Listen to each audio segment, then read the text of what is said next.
of women go into marriage not really understanding what marriage is all about. I mean, marriage is not about sex, because a man can get sex any way he wants to have it with anyone without even committing.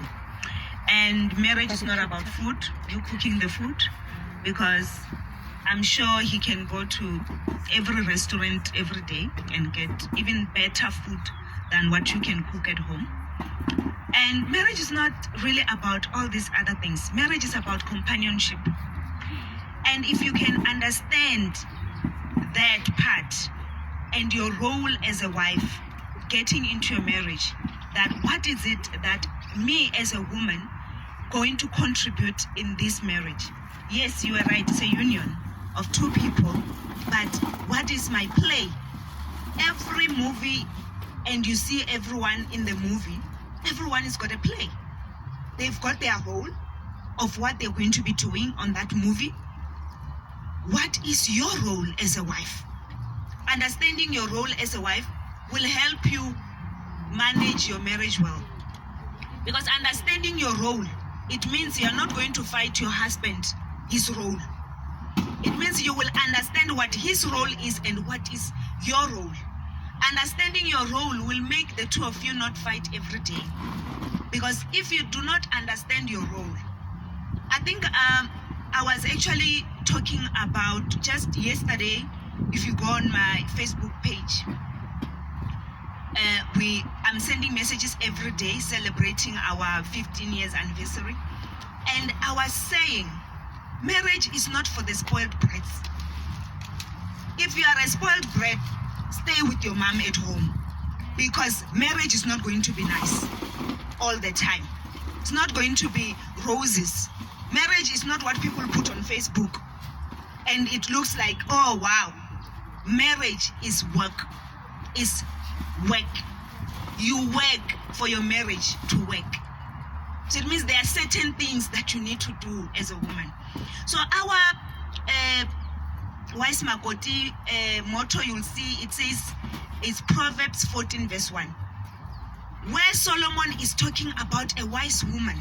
And he says, a wise woman builds her home, but a foolish one, she tears it down with her own hands. He's not even saying a foolish one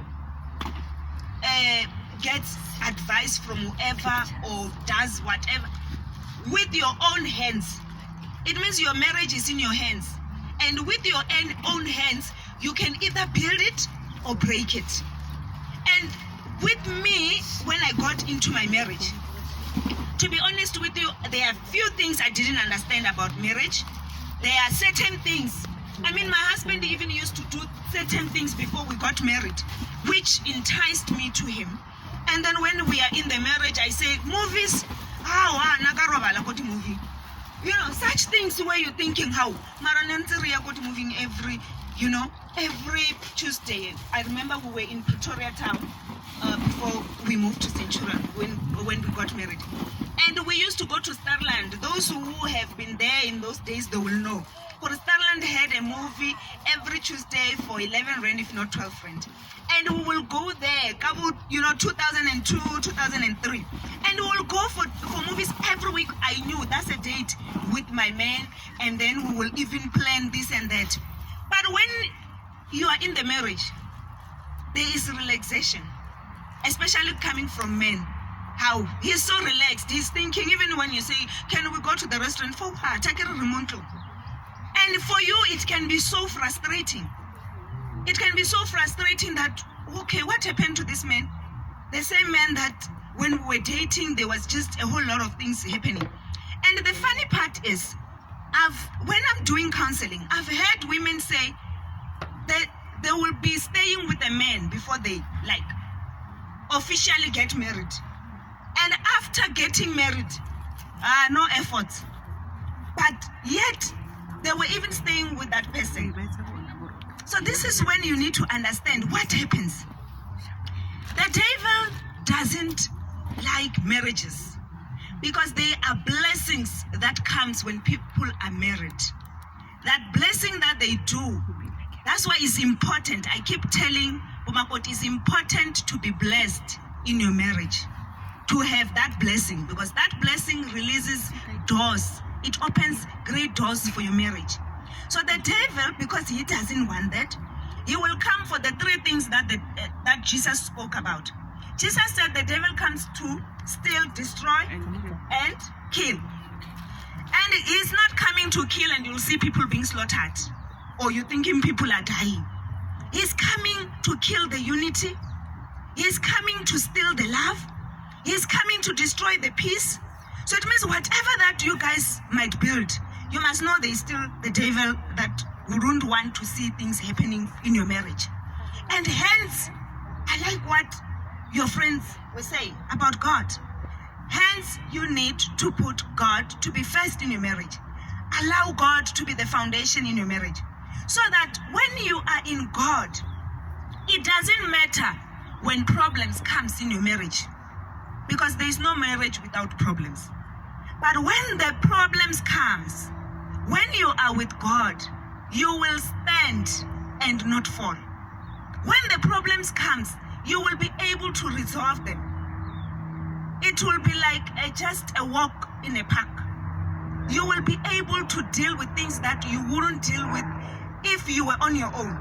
Because Jesus is the one that gives us the strength. So hence you need God. When you are getting in the marriage, if you were a prayerful woman, double the prayers. Be double a prayerful woman. You must pray for your marriage. I like what Hannah did in the Bible. She was praying for a child. Do you know that there are women who accommodate? They will accommodate situations until it becomes part of their lives. That woman refused. Even if the husband was telling her, I love you, there's no need for you to even worry about a child. But she refused to stay in that situation. So whatever situation come in your marriage, refuse to stay in a situation that you can see this situation is not conducive. If your husband is coming back late at night, don't say, I'm used to it. Why did they do that? Refuse it and go before God and say, I don't want a husband that comes back at night. And your friend was even saying it, take everything to God. God is not even your in-laws, to God. Because God is the one that he created a man. When my husband is making me mad, I will go to my room and I will talk to my Father in heaven and say, I'm not happy. I'm not happy with what my husband did. Can you please fix it? I will see him coming kneeling. I know, baby, I didn't talk to you nicely, earlier, blah, blah, blah. Without me even making noise. Because I know who my Redeemer is. That God is the one that is going to help me build my marriage. So the first thing that you need is God. Be with God. And when you are journeying with God in your marriage, there is no way your marriage is not going to work. And the second thing that I want to talk to you about is finances. Are you working? Yes. Is finances. Apparently, the stats shows marriages these days, they are not breaking because of infertility. It's not because somebody is ujola nobani. It's because of finances. Finances, you know why? Because women are working now. Previously, women were not working. So it was easy to submit. It was easy for women to submit to their husband. But now it's different. The story is different. Women are working and they've got a mouth to speak.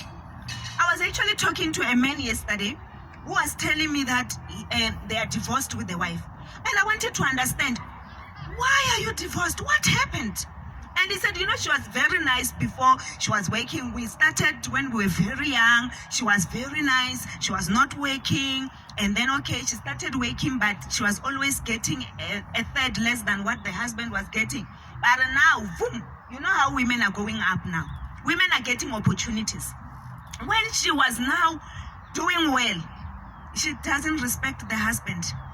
If there is one thing that will make that man to leave, is disrespect. No man wants to be disrespected. Do you see those men that are there? Is he there? He's not there. Okay. If it, let's say he's one of the, he's there, and then you want to talk to him, and then you just get there.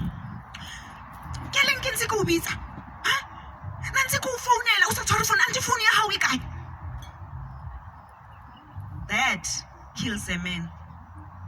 That kills a man. He might not say much when he's in front of the people, but you must understand that little bit by little bit, you are losing the man.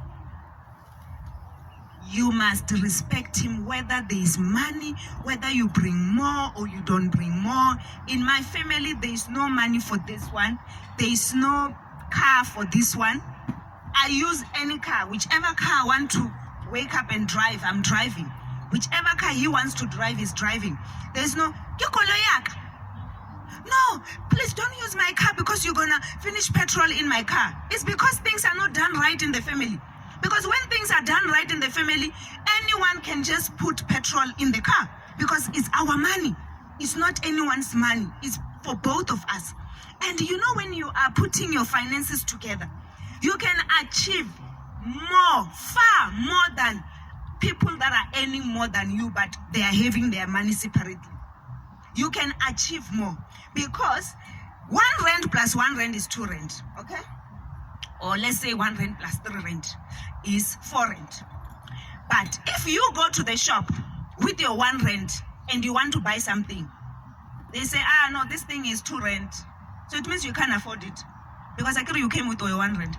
But if the two of you go to that same shop and say, we want to buy this thing, they say, okay, it's 2 rand. You'll be able to afford because he's got 3, you've got 1, or you've got 3, he's got 1. So it means when you put it together, when you work together financially, you are bound to succeed. You will achieve things. My husband and I have achieved things which people wonder, how do you achieve this? How did you get this? How do you live in such an area? How do you live in such a house? But because we are not managing our money separately, we allowed ourselves to say we are working together. So make sure that your finances are in one bowl. If